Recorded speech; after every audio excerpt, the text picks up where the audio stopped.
आज जो हमारी क्लास होने वाली है, आज मैं आपको कहानी सुनाने वाली हूँ खाटू श्याम जी की।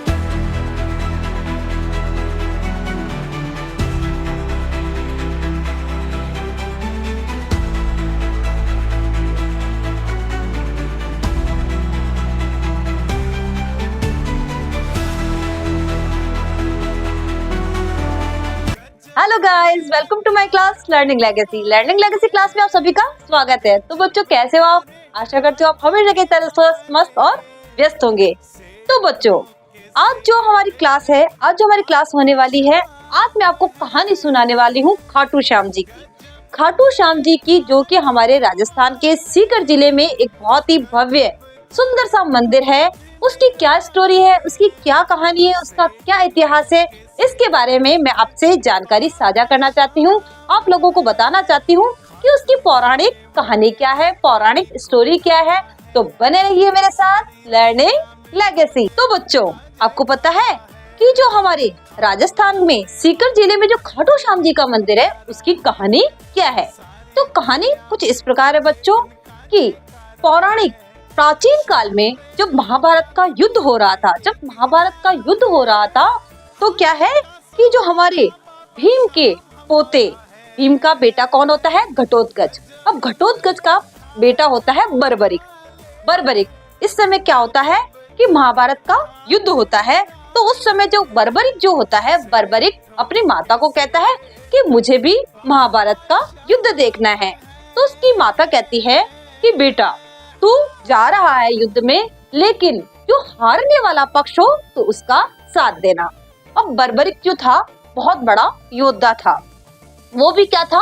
बहुत बड़ा योद्धा था, साहसी था और युद्ध को जीतने वाला था।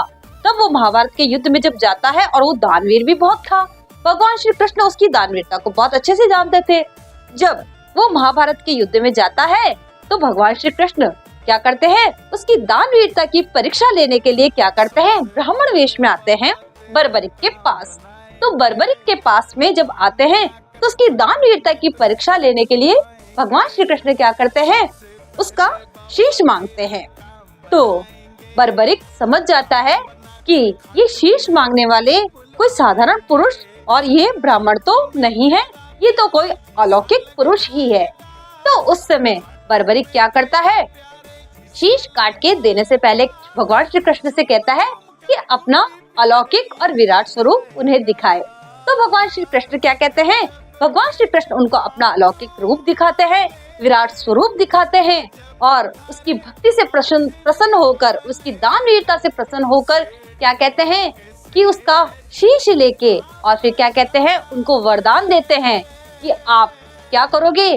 कलयुग में खाटू श्याम के नाम से प्रसिद्ध होंगे, और कलयुग में क्या होगी? आपकी पूजा होगी। और उस समय बर्बरिक क्या कहता है श्री कृष्ण भगवान से? ये शीश तो मैं आपको दूंगा, लेकिन मैं महाभारत के युद्ध को देखना चाहता हूँ। तो भगवान श्री कृष्ण क्या करते हैं?